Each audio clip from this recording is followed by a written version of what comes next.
மாண்புமிகு ஊரக வளர்ச்சி மற்றும் நீர்வளத்துறை அமைச்சர் திரு என் ஆனந்த் அவர்களுக்கு இனிய பிறந்த நாள் நல்வாழ்த்துக்கள். நல்ல ஆரோக்கியமும் நீண்ட ஆயுளும் பெற்று மக்கள் சேவையில் மேலும் பல சாதனைகள் படைத்து தொடர்ந்து சிறந்து விளங்க எல்லாம் வல்ல இறைவனை பிரார்த்திக்கும் கவுண்டம்பாளையம் சட்டமன்ற உறுப்பினர் கனிமொழி சந்தோஷ். மருத்துவம் முதல் பொறியியல் வரை உங்கள் கனவுகளுக்கு சரியான முகவரி Indira group of educational institutions. Call 9841385858. ஹாலிடேஸ்னாலே அது நம்ம GT Holidays தான். GT Holidays, South India's #1 travel brand. You know you are special when you're with GT Holidays.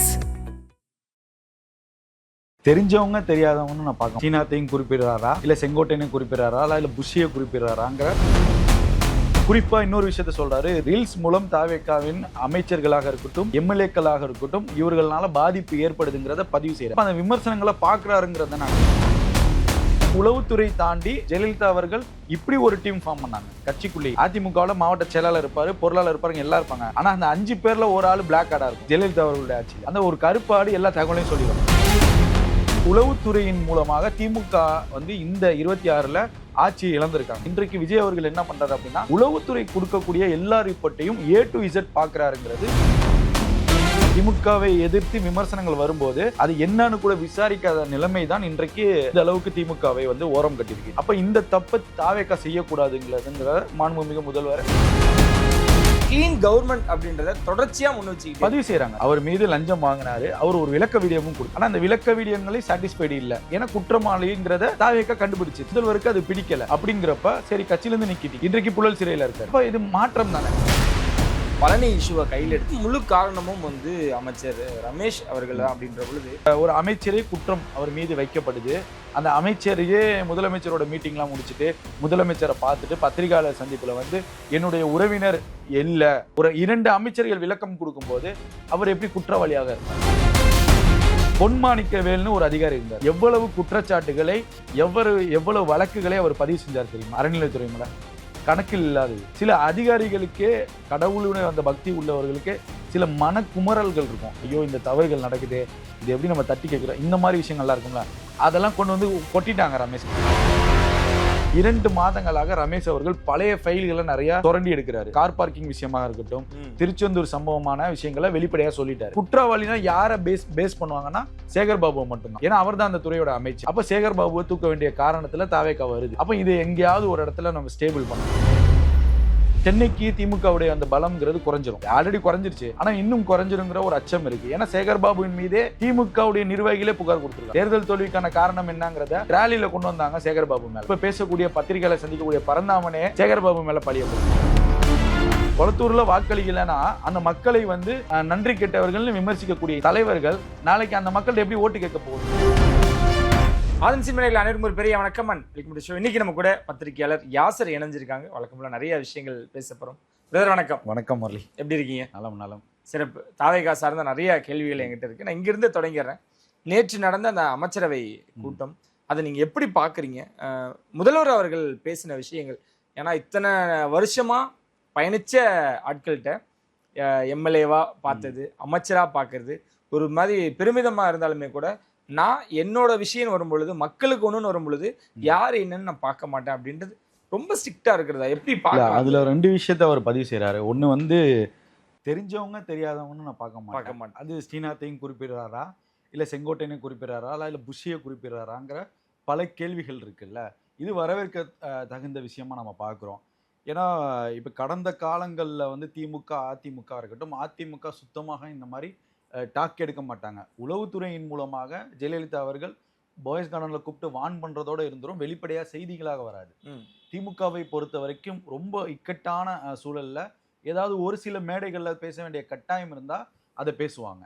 ஆனால் இது ஒரு கட்டம் தாண்டி ஒரு அமைச்சரவை கூட்டம் கூட்டி அது வெளிப்படையாக ஊடகங்களுக்கு பிரதிபலிக்கப்படுது அப்படின்னா அது வரவேற்கத்தக்க வேண்டிய விஷயம்.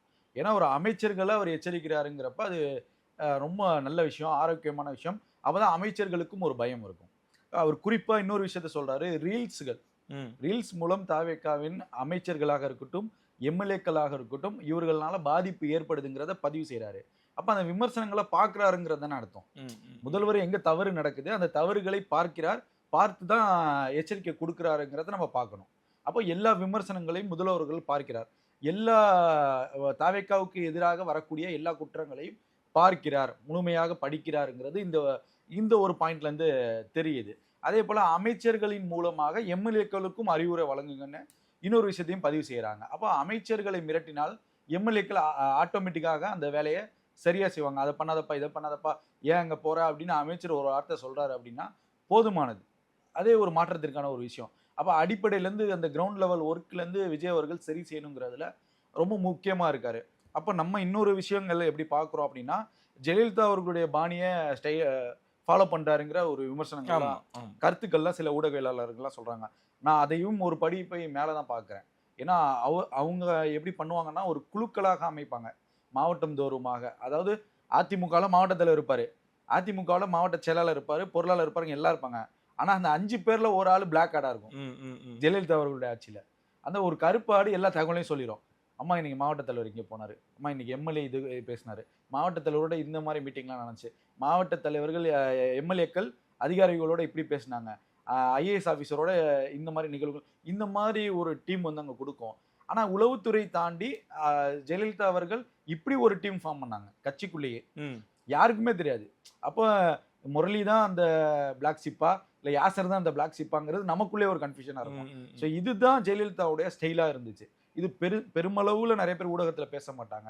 ஏன்னா இன்றைக்கு அவங்க இல்லை, இருந்தாலும் ஜெயலலிதாவுடைய அந்த ஸ்டைலுங்கிறது தனித்துவமானது. ஸோ அதை கடந்து இன்றைக்கு விஜய் அவர்கள் என்ன பண்றாரு அப்படின்னா, உளவுத்துறை கொடுக்கக்கூடிய எல்லா ரிப்போர்ட்டையும் A to Z பார்க்கிறாருங்கிறது தெளிவா தெரியுது. ஓகே. அப்போ உளவுத்துறையின் மூலமாக திமுக வந்து இந்த 26ல ஆட்சியை இழந்திருக்காங்க. ஏன்னா உளவுத்துறை சொன்னதை ஒரு கட்டத்துல நம்பினாங்க, முழுமையா நம்பினாங்க. அதிகாரிகள் சொல்வதை முழுமையான நம்பினாங்க. அப்ப அதிகாரிகள் சொல்லுவதை தாண்டியும் இந்த விமர்சனங்களை காலப்போக்கில் கிடப்புல போட்டாங்க திமுகவை எதிர்த்து விமர்சனங்கள் வரும்போது அது என்னன்னு கூட விசாரிக்காத நிலைமை தான் இன்றைக்கு இந்த அளவுக்கு திமுகவை வந்து ஓரம் கட்டியிருக்கு. அப்ப இந்த தப்பை தாவேக்கா செய்யக்கூடாதுங்கிறதுங்கிற மாண்புமிகு முதல்வர் உறுதியா இருக்காருங்கிறது தெளிவா தெரியுது. உளவுத்துறையின் ரிப்போர்ட்டுகளை வைத்துதான் இன்னைக்கு இந்த ஆட்டத்தை அவர் ஆடி இருக்காரு. அதை கடந்து சில எச்சரிக்கைகள் கொடுக்குறாரு. அமைச்சருக்கு பேக் போனா இருக்கிறது யாரு? தந்தையா இருக்கலாம், இல்ல அமைச்சர்களுக்கு உறவினர்களா இருக்கலாம், இல்ல அமைச்சர்களுடைய உறவினர் ஐஏஎஸ் ஆபீசரா இருக்கலாம். அதே டிபார்ட்மெண்ட்டுக்கு தாவேக்காவுக்கும் முதல்வருக்கும் தெரியாமல் கூட டிரான்ஸ்ஃபர் ஆகி வந்திருக்கலாம். ஸோ இந்த மாதிரி விஷயங்களையும் கண்காணிச்சிருக்காங்க நேற்றைய கூட்டத்தில். ஓகே. ஸோ அதை கண்காணிச்சு வெளிப்படையாகவும் சொல்லியிருக்காரு, கத்திருக்காரு, வாண்டடா பயங்கர கோவத்துல பேசியிருக்காரு.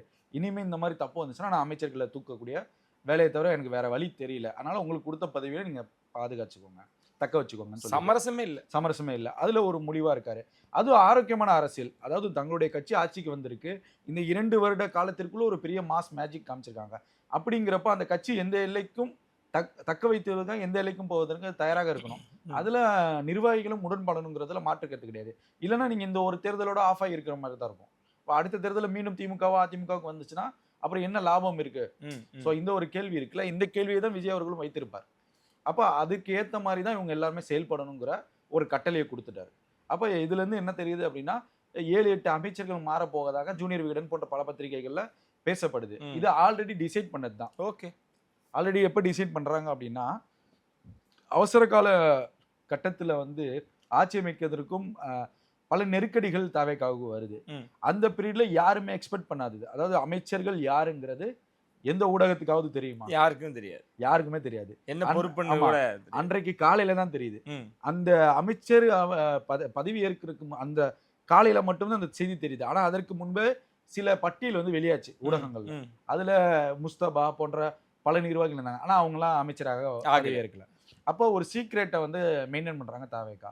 அது அந்த கட்சிக்கான ஒரு டேலண்ட், அது அவங்களோட பிரச்சனை. அதே போலதான் அவங்களுடைய அந்த வேட்பாளர்கள் அறிவிப்புங்கிறதும் திமுக அறிவித்த பின்பு தான் அறிவிக்கிறாங்க. அதிமுக திமுக எல்லாம் அறிவிச்ச பின்பு தான் தொகுதிகளை கரெக்டா அந்த ஸ்ட்ராட்டஜிங்கிறத அந்த கோடுக்குள்ள கரெக்டா போறாங்க. அப்ப இந்த அமைச்சர்கள் பட்டியல கீர்த்தனாவும் பிரபு வந்தது சில மாவட்ட தலைவர்களுக்கும் பிடிக்கல. ஓகே. சில மாவட்ட தலைவர்கள்லாம் எம்எல்ஏ இருக்கக்கூடிய மாவட்ட தலைவர்கள் தான், சீனியர்ஸ். அதாவது மக்கள் இயக்கத்திலிருந்து ஆனந்த் அவர்கள் கூட, விஜய் அவர்கள் கூட பல நிகழ்ச்சிகளை நடத்தினவர். இன்னைக்கு போக்குவரத்து துறையா இருக்கக்கூடிய பார்த்திபன்னா அன்றைய தினமே சேலத்துல ஒரு பெரிய கூட்டத்தை நடத்தினாரு. 2006 2007 மிகப்பெரிய ஒரு மாநாடு போல அந்த ஒரு கூட்டம் நடந்துச்சு. அப்போவே வந்து இதே முக்கியமான பத்திரிகைகள்ல ஊடகங்கள்ல ஒரு ஸ்டோரியாவே போட்டாங்க அந்த நிகழ்வை, சேலத்துடைய நிகழ்வை வைத்து விஜய் அவர்கள் அரசுக்கு வருவது உறுதிதான்ங்கிறத 2007 இது ஊடகங்கள் பிரதிபலிச்சு. அப்ப திட்டமிடலுங்கிறது தாவே கேட்டா ரொம்ப ஆரோக்கியமா இருக்கு. அப்ப இந்த இடத்துல தான் வந்து மற்ற சீனியர்களுக்கு அதிருப்தி வருது. அப்போ அந்த அதிருப்தியும் மீறி முதல்வர் அவர்கள் மீது இருக்கக்கூடிய நம்பிக்கையில தானே அமைச்சர் பதவி கொடுக்குறாரு. அப்ப அந்த அமைச்சர் பதவியை நீங்க காத்துக்கணும் அப்படிங்கிறத இப்ப நான் சொல்லக்கூடிய விஷயத்தையும் நேற்று பேசியிருக்காரு. எங்க எல்லை மீறினாங்கன்னு அவருக்கு, ஏன்னா இத்தனை நாட்கள் 50 நாட்களை கடந்து பயணிச்சுக்கிட்டு இருக்காங்க. அவரும் பார்த்துக்கிட்டு தான் இருப்பாரு, கண்காணிச்சுக்கிட்டு தான் இருப்பாரு. எங்க அவருக்கே வந்து ஏன் இப்படி நடக்குது அப்படின்ற விஷயம் இல்ல. இப்போ துறை சார்ந்து சில ஒரு அமைச்சருக்கு கீழே வந்து ஒரு ஐஏஎஸ் அதிகாரி இருப்பாரு. இப்போ அந்த ஐஏஎஸ் அதிகாரி துறை சார்ந்த விஷயங்களை தான் சொல்ல முடியும். ஒரு அழுத்தம் அந்த ஐஏஎஸ் அதிகாரிக்கு வருது அப்படின்னா கடந்த ஆட்சியில யார்கிட்ட சொன்னாங்கிறது வெளிப்படையா எல்லாருக்குமே தெரியும். யார் வந்து ரோல் மாடலா இருந்தா திமுகனா இவர் தான் அப்படிங்கிறத கொண்டு வந்தாங்க. இன்றைக்கு அப்படி கிடையாது. இன்றைக்கு ஐஏஎஸ் அதிகாரிகள் வெளிப்படையாக முதல்வருக்கு ஃபோன் செய்யக்கூடிய சூழல் இருக்கு. சார், இந்த அமைச்சர் இந்த அழுத்தம் கொடுக்குறாங்க அப்படின்னு ஒரு வார்த்தை சொன்னா ஒரு விஷயங்கள் இப்படித்தானே பரவப்படுது. அப்ப உளவுத்துறையும் கூடுதலாக ஒரு தகவலை சொல்றாங்க அந்த அமைச்சர்களை பற்றி. அப்ப அங்கதான் ஒரு பிரச்சனைகள் எழுது. அதே போல இந்த ரீல்ஸின் மூலமா இன்னொரு விஷயத்திலையும் அவர் ரொம்ப கோபமாகறாருங்கிறது தான் நம்ம பார்க்குறோம். இப்போ அமைச்சர் கீர்த்தனுடைய விஷயங்கள்லாம் பார்த்தீங்கன்னா பெரிய அளவுக்கு பேசப்படுது. அவங்க அமைச்சராக விருதுநகருக்கு ஒரு நிகழ்ச்சிக்கு போகிறாங்க. மிகப்பெரிய அளவில் க்ரௌடு, டிராஃபிக் ஜாம். அது கலைஞர் டிவி மட்டும் இல்லை, ஒட்டுமொத்தமாக எல்லா ஊடகங்களையும் ஒரு செய்தியாக வந்தது. கலைஞர் டிவிலும் செய்தியாக வந்தது. அப்போ அதையும் பார்க்கிறார். அதற்கப்புறம் ஒரு ஆட்சியர் அலுவலகத்துக்கு போகிறாங்க. அமைச்சருடைய காரில் தாவேகா நிர்வாகிகள் கார் எடுத்து ரவுண்ட் அடிச்சாங்க. பயங்கர வைரலாக போச்சு. நீங்களும் அதை பார்த்துருப்பீங்க. அப்போ நம்ம என்ன கேட்குறோம் அப்படின்னா, ஒரு அமைச்சருடைய காருன்னு தெரிஞ்சும் அங்கே அந்த நிர்வாகிகள் எடுத்துக்கிட்டு காரில் ரவுண்ட் அடிக்க வேண்டிய அவசியம் என்ன? இல்லை ஒரு பிஎஸ்ஓ இருப்பார், இல்லை உங்களுக்கு ஒரு ஃபோர்ஸ் கொடுக்குறாங்க, ஸ்பெஷல் ஃபோர்ஸ் இருப்பாங்க, 5-4 பிஎஸ்ஓவோட தான் ஒரு ஜீப்பு ஃப்ரண்ட்டில் போவோம், விஐபிஎஸ் கார்டுன்னு. அவர்கள் இதை பார்த்துருக்க மாட்டாங்களா? சார், இதில் ஏறக்கூடாது தம்பி, இது வந்து மினிஸ்டர் வண்டி, இதை எடுத்துட்டு விஐபிஎஸ் கார்டு இல்லாமல் அந்த வண்டி ட்ராவல் பண்ணலாமா? மொத பாயிண்ட். இது ஒரு பேசிக்கு. அப்போ அமைச்சருக்கு தெரிஞ்சுதான் சரி நீங்கள் எடுத்து ரவுண்ட் அடிங்கன்னு சொன்னாங்களா? அப்போ இதெல்லாம் கேள்வியாக வருது இல்லை? அப்போ இதெல்லாம் பேசிக். இதெல்லாம் கூட ஒரு முதல்வர் கண்காணிக்கலன்னா அப்புறம் அவர் எதுக்கு முதல்வராக இருக்கு? ஓகே, இல்லை. ஸோ இதுலேருந்து தான் அந்த பாயிண்ட் தொடங்குது. தொடர்ந்து இந்த மாதிரி சர்ச்சைகள் வருது இல்லை? சமூக வலைத்தளங்களில் நிறைய விமர்சனமும் குறைகளும் வச்சாலும் தாவேகா செஞ்சுட்டு இருக்கக்கூடிய நல்ல விஷயங்கள் இதனால பாதிக்கப்படுது. நிச்சயமா பாதிக்கப்படுது. இப்போ தாவேகாவை பொறுத்த வரைக்கும் எந்த ஒரு சட்டமன்ற உறுப்பினருடைய முகத்திற்காக மக்கள் வாக்களித்தாங்களாங்கிறது பெரிய கேள்விக்குறி. இப்போ முரளியை வந்து தொகுதிகளில் தெரியும் அப்படின்னா ஒரு 5-10% 10% உங்களுக்கான வாக்குகள். அதை கடந்து நீங்கள் அதை எண்ணி பார்த்துடலாம். இப்போ பிரபுக்கு கிடைச்சிருக்கும், இப்போ ஒரு சில மாவட்டத்தில் பார்த்திபன் கிடைச்சிருக்கும். இவங்கெல்லாம் தொகுதியில் காலமாக பணிகள் செய்து இருக்கிறவங்க. இல்லை இந்த கட்சி ஆரம்பிக்கிறதுக்கு முன்பாகவே 3-4 வருடங்களாக மக்களோட தொடர்பில் இருக்கவங்க. இதை கடந்து ஒரு சப்போர்ட் உங்களுக்கு கிடைச்சிருக்குல்ல, அது யார் மூலியமாங்கிறத அந்த சட்டமன்ற உறுப்பினர்கள் நினைச்சு பார்க்கணும்ல. அப்போ முக்கியமான ரோல் சென்டரே வந்து விஜய் தான். பவர் சென்டரே நான் ஒருத்தன் தாங்கிறத அவர் பதவியேற்கிற அன்னைக்கே சொல்றாரு. அப்பனா கூடுதல் சுமையை கொடுக்குறாங்கிறது தெளிவா தெரியுது. இப்ப இந்த விமர்சனங்களை தாக்கு பிடிக்கக்கூடிய இடத்துல யாருக்கான முதல்வருக்கு தான் வந்து சேரும். இந்த விமர்சனங்கள் எல்லாம் ஒட்டுமொத்தமாக தாவேகான்ற அந்த பிம்பத்துக்கு தான் வரும். ஒரு எம்எல்ஏ செஞ்சுட்டாருன்னா அது எப்படி வரும்? தாவேகா எம்எல்ஏ செஞ்சுட்டாருன்னு தானே பேர் வரும். தாவேகா அமைச்சர் செஞ்சுட்டாருன்னா பேர் வரும். விஜய் அமைச்சரவையில் ஒரு அமைச்சர் செஞ்சுட்டாருங்கிறது தானே பேர் வரும். அப்போ ஒட்டுமொத்தமா அந்த பவர் சென்டருக்கு அழுத்தம் வரப்போது மற்ற திட்டங்களையும் செயல்பாடுகளையும் எப்படி செய்ய முடியும்? இப்போ செங்கல்பட்டுல ஒருத்தர் வந்து லஞ்சம் வாங்கினார் அப்படின்னு உடனடியாக அவர் மேல் நடவடிக்கை எடுத்தாங்க. நாங்க இப்படிதான் இருக்க போறோம், இந்த கிளீன் கவர்மெண்ட் அப்படின்றத தொடர்ச்சியா முன் வச்சுக்கிட்டு பதிவு செய்யறாங்க. இப்போ அவர் மீது லஞ்சம் வாங்கினாரு, அவர் ஒரு விளக்க வீடியோவும் கொடுத்தாரு நிர்வாகி.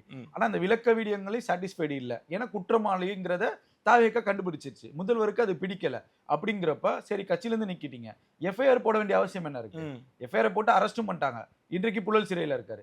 அப்ப இது மாற்றம் தானே.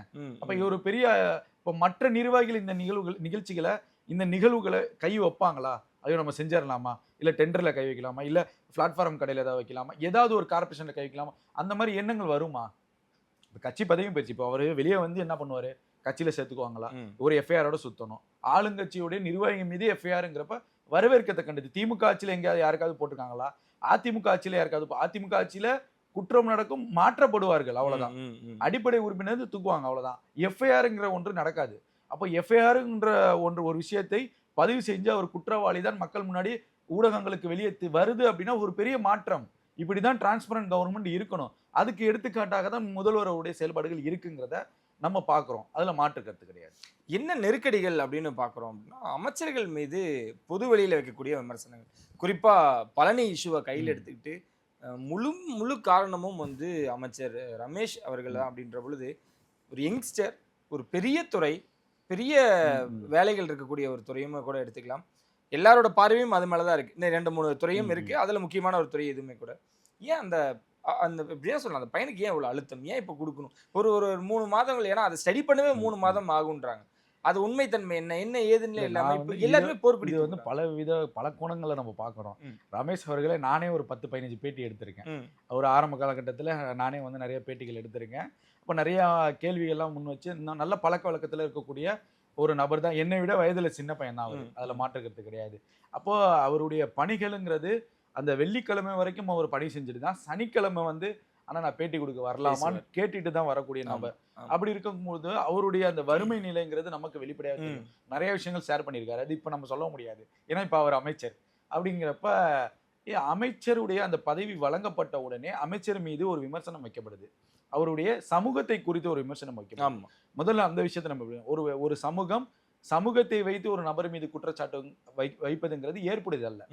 அவங்களுடைய தாயே வேலைக்கு போறாங்க, சமையல் வேலைக்கு, அப்பா சமையல் வேலைக்கு போறாங்க அப்படின்னா நான் என்ன கேட்கிறேன், அந்த சமுதாயம் உயர்ந்த சமுதாயம் இருந்தா ஏன் அந்த குடும்பத்தை ஏன் அந்த சமுதாயம் கண்டு கொள்ளவில்லை? இப்ப எல்லா சமுதாயத்திலும் ஏற்றத்தாழ்வுகள் இருக்குங்கிறதற்கு ரமேஷுடைய ஒரு சமுதாயமே சாட்சி. நம்ம அந்த டாபிக்கு போவேனா. இப்ப இதுதான் பேசிக். இப்ப அங்கிருந்து எங்க தொடங்குது அப்படின்னா, ரமேஷுடைய செயல்பாடுகளை ஐஏஎஸ் அதிகாரிகள் கூர்ந்து கவனிக்கிறாங்க. ரொம்ப ஆர்வமா செயல்படுறாரு. சமயபுரத்தில் போயிட்டு அந்த டேட் எக்ஸ்பிரிக்கான விஷயத்தும் ஒரு ட்ரோல் மாதிரி கொண்டு வந்தாங்க. ஆனால் அது வரவேற்கத்தக்க விஷயம். அன்றுதான் அவர் அந்த பொருளை வந்து தயார் செய்கிறாருங்கிற உத்தரவாதம்ங்கிறது தேவை தானே. மேனுஃபேக்சர் டேட்டுங்கிறது ரொம்ப அவசியமான ஒன்று தானே.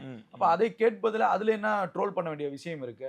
அப்போ ஒரு கட்டமைப்பு பிம்பம் வந்து ரமேஷின் மீது ஒரு அழுத்தம் கொடுக்குறாங்களாங்கிற ஒரு விஷயம் நமக்கு தென்படுது. அது நான் என்னங்கிறத உங்களுக்கு சொல்கிறேன்.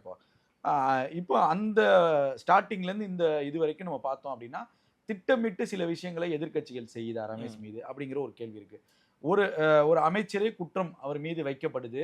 அந்த அமைச்சரையே முதலமைச்சரோட மீட்டிங்லாம் முடிச்சுட்டு முதலமைச்சரை பார்த்துட்டு பத்திரிகையாளர் சந்திப்பில் வந்து என்னுடைய உறவினர் இல்லை, என்னுடைய உறவினர் அப்படி செய்ய வேண்டிய அவசியம் இல்லை, அவர் என் உறவினரே இல்லைங்கிறப்ப ஒரு 2 அமைச்சர்கள் விளக்கம் கொடுக்கும்போது அவர் எப்படி குற்றவாளியாக இருப்பார்? ஓகே, குற்றம் செஞ்சவர் எப்படி பத்திரிகையாளர் முன்னாடி பேச முடியும்? இல்லை அப்படி அவர் உண்மையை மறைத்து தான் பேசுறாரு அப்படின்னா ஒரு நாள் உண்மை வரப்ப அப்ப பேசின விஷயங்களுக்கெல்லாம் யார் பலிகடா ஆகுறது? இப்போ ஒரு பேசிக்கான ஒரு விஷயம் தானே.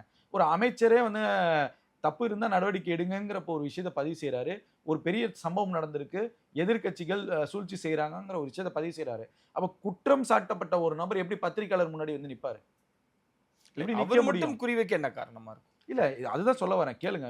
இதுக்கப்புறம் தான் முக்கியமான விஷயம் இருக்கு.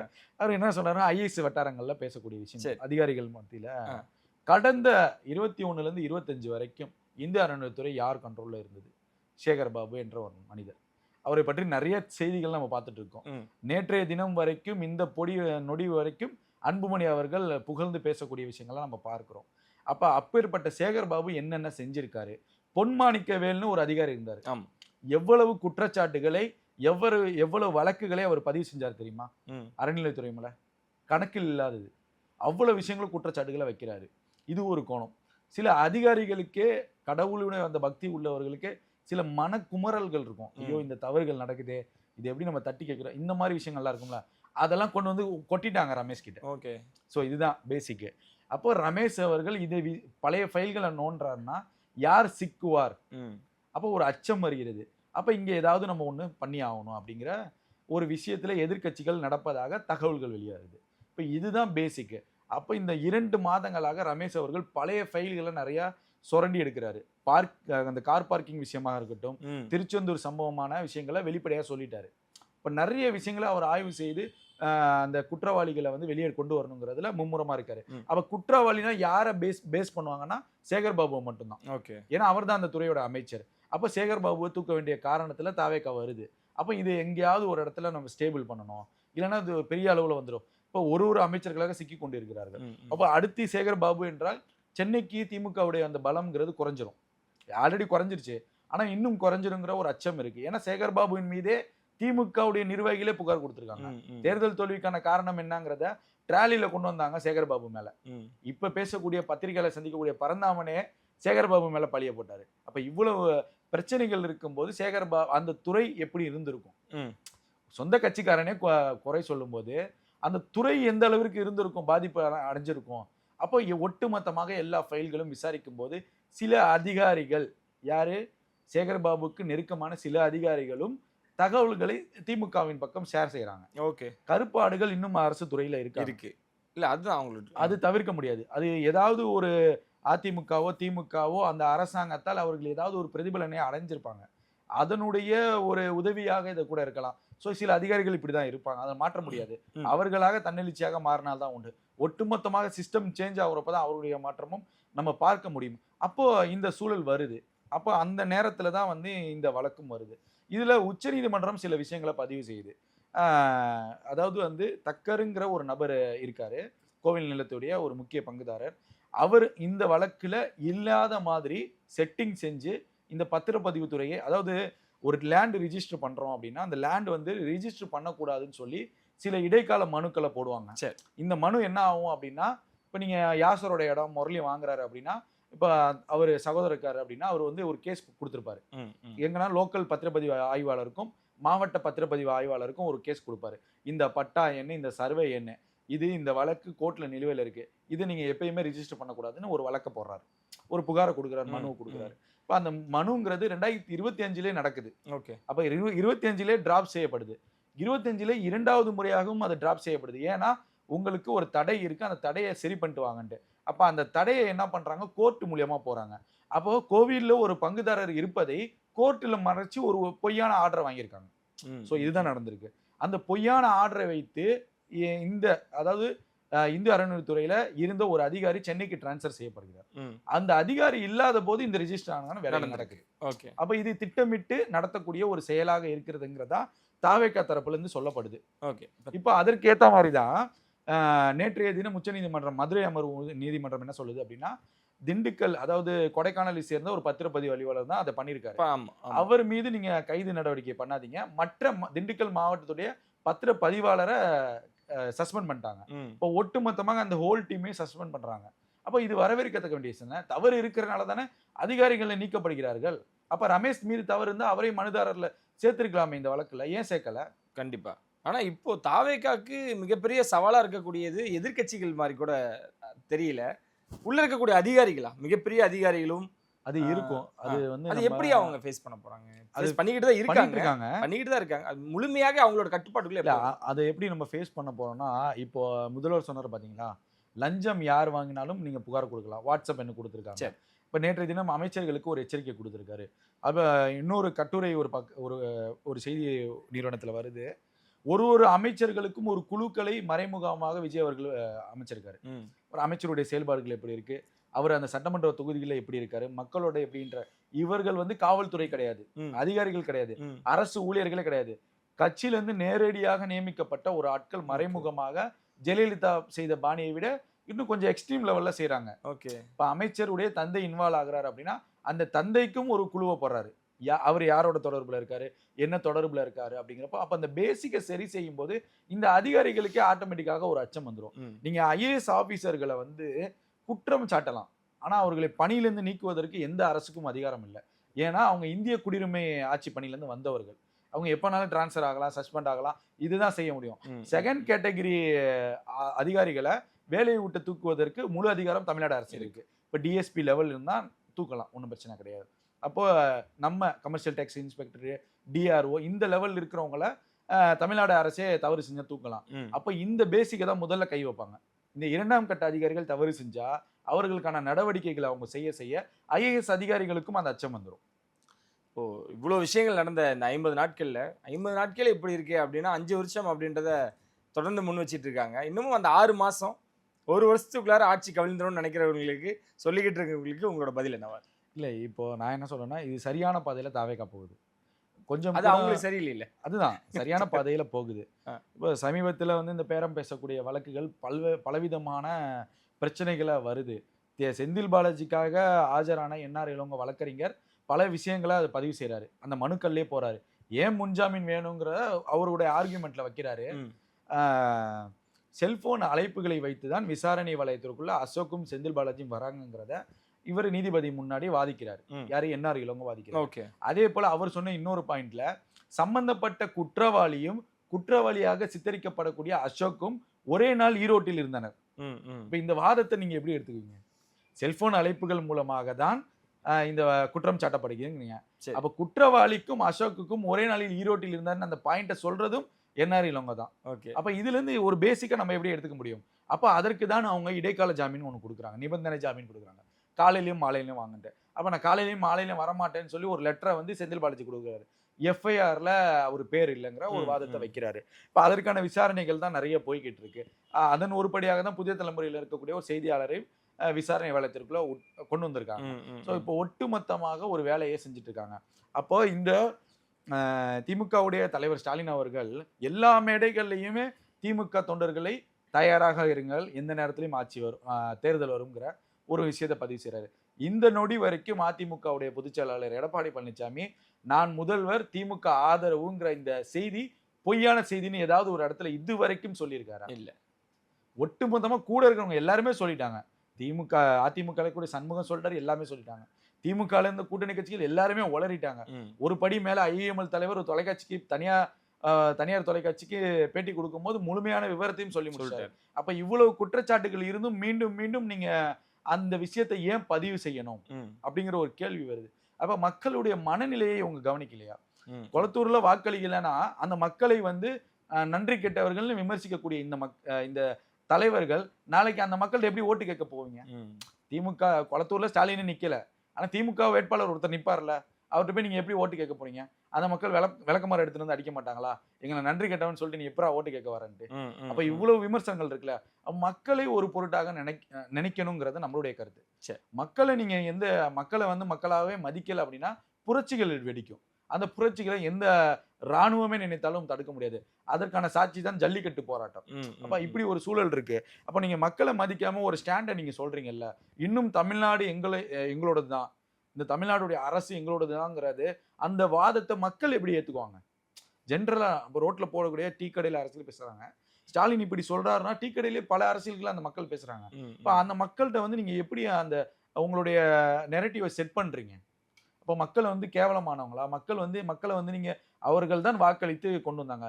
இன்னொரு விஷயம் நான் ரொம்ப முக்கியமான விஷயத்த சொல்றேன். இன்னுமே திமுகவுக்கு கொடுக்கக்கூடிய அறிவுரைகள், ஆலோசனைகள் தவறான முறையில கொடுக்கப்படுது. நான் இப்படிதான் பாக்குறேன். ஏன்னா திமுகவுடைய தலைவர் எல்லா மேடைகளிலும் பேசுறப்ப எங்களுடைய தயவுல தான் இந்த ஆட்சி நடக்குது, திமுக தான் ஆட்சி செய்யுதுன்னு நீங்க நினைச்சுக்கோங்கன்னு சொல்றாரு. இது ரொம்ப தவறான வாதம். ஏன் அப்படின்னா 1,75,00,000 பேர் வாக்களிச்சிருக்காங்க, 107 இடங்கள், மாற்று கருத்து கிடையாது. அதே 1 கோடி மக்கள் திமுக வாக்களிச்சிருக்காங்க, எதிர்கட்சி 59 சீட்டு. அதே 88 லட்சம் மக்கள் அதிமுக வாக்களிச்சிருக்காங்க, 47 தொகுதி. அதுல 41 ஆயிடுச்சு இப்போ அப்படின்னு வச்சுக்கோங்க கணக்கு. அப்போ 20ல இருந்து 30 தொகுதிகள் இருக்குல்ல, வெறும் 1000 வாக்குகள் 2000 வாக்குகள்ல தாவேக்கா 2ஆம் இடம் வந்திருக்கு. ஓகே, அப்படி இருக்கும்போது தாவேக்காவை எப்படி சிறுபான்மையா மக்கள் தேர்ந்தெடுத்திருப்பாங்க? ஒன்று 3ஆவது இடம் போயிருக்கணும், இல்ல 4ஆவது இடம் நாம் தமிழர் மாதிரி போயிருக்கணும், இல்ல காரைக்குடியில சீமான் டெபாசிட்டே வாங்காத அளவிற்கு போயிருக்கணும். எந்த லெவலுக்கும் போகாத தாவேக்கா 2ஆம் இடத்துல 1000 ஓட்டு. நீங்க குளித்தலைன்னு ஒரு தொகுதி, கலைஞர் ஜெயித்த முதல் தொகுதி, அங்க 210 வாக்குகள் தான், வெறும் 200 வாக்குகள் தான். இன்னைக்கு ஐயுஎம்எல் உடைய மினிஸ்டர் இருக்கார்ல பாபநாசல, 1000 வாக்குகள் அங்க அசாருதீன்ங்கிற ஒரு தாவேக்கா வேட்பாளர் தோக்குறாரு. முன்னாள் சட்டத்துறை அமைச்சர் ரகுபதி தொகுதியில 999 வாக்குகள்ல 1000 வாக்குகள் இந்த மாதிரி தான் சம்திங். அங்க திருமயம் சிந்துங்கிற அந்த பெண்மணி தோக்குறாங்க. இப்ப ஒட்டு மொத்தமாக நீங்க எடுத்து பார்த்தீங்க அப்படின்னா மிக நெருக்கமாக தான் தோல்வியை தாவேக்கா சந்திச்சிருக்கு. அப்படி இருக்கும்போது மக்கள் எப்படி அவர்களை சிறுபான்மைக்காக வாக்களித்தார்கள் ஒரு பிம்பத்தை இவங்க ஏன் கட்டமைக்கணும்? ஓகே, அப்ப ஒருவேளை அவர்கள் அந்த 2ஆம் இடம் இல்லாமல் முதலிடம் பெற்றிருந்தா இன்னைக்கு 140 தொகுதிகள் தாவேக்கா வெற்றி பெற்று தனி பெரும்பான்மை ஆட்சி அமைந்திருக்கும். அப்ப தனி பெரும்பான்மைக்காக தானே மக்கள் வாக்களித்தாங்க. அப்ப அந்த விஷயத்தை ஏன் பேச மாட்டீங்க? அந்த விஷயத்தை ஏன் மூடி மறைக்கிறீங்க? இல்ல தவறான தகவல் திமுகவுக்கு கொடுக்கப்படுதா? இல்ல திமுகவுடைய தலைவர்கள் கொடுக்கப்படுதா? எப்படி அந்த வாதத்தை ஏத்துக்க முடியும்? அப்ப 1000 ஓட்டு அப்படின்னா கரூர்ல ஏன் நீங்க தோத்தீங்க? கரூர்ல இந்த உள்ள சம்பவம் நடக்குது, கரூர்ல அவர் தான் கொண்டுட்டாருன்னு நீங்க வெளிப்படையா பேசுனீங்க. இதே கரூர் சம்பவம் நடந்த உடனே செந்தில் பாலாஜி அவர்கள் போன உடனே அந்த பாட்டு போட்டு அந்த ரீல்ஸ் எல்லாம் எப்படி திமுகவினரால் பரப்பப்பட்டுச்சு? ஏதோ திமுகவினர் தான் தமிழ்நாட்டு மக்களுக்கு அரண் போல ஒரு ஏதோ ராணுவ கட்டமைப்பு மாதிரி நீங்க பரப்புனீங்க. அதே 2வது நாள் ஊடகத்துல டிபேட் நடக்கும்போது இந்த கரூர் சம்பவத்தை அப்படியே தாவேகாவின் தலைவர் விஜயின் மீது அப்படியே பழி சுமத்தும் விதமாக எல்லா ஊடகவியலாளரும் பேசினாங்க. மறுக்கவே முடியாது யாராலையும். நீங்க இன்னும் அந்த வீடியோக்களை பல வீடியோக்கள் எடுத்து போட்டா தெரியும். அப்ப அப்பேற்பட்ட தொகுதிகள்ல ஏன் திமுகவுக்கு 3வது இடம், ஏன் செந்தில் பாலாஜி அங்க நிக்கல? அந்த விமர்சனமும் வரும்ல. அப்ப விஜயபாஸ்கர் அங்க வின் பண்றாரு. 2வது இடத்துல மதியழகன் 1000 வாக்குகள் தான் வித்தியாசம். அப்ப 2வது இடம் தானே தாவேகா கரூர்ல கொடுத்திருக்கு, தாவேகாக்கு மக்கள் கொடுத்திருக்காங்க. அப்புறம் எப்படி சிறுபான்மை அரசு நீங்க பேசிக்கிறீங்க? அது தவறான வாதம் நான் சொல்ல வரேன். இப்ப பெரும்பான்மைக்கு தான் வாக்களிச்சிருக்காங்க. தயவு செஞ்சு அந்த கட்டமைப்பை மறந்துருங்க. அப்படி இருக்கும்போது இந்த 5 ஆண்டுகள் இந்த ஆட்சி தொடருங்கிறது மாற்று கருத்து. சிறப்பு. ரொம்ப நன்றி பிரதர். நிறைய விஷயங்கள் பகிர்ந்துக்கிட்டதுக்கு ரொம்ப நன்றி. ரொம்ப நன்றி. சந்திக்கும்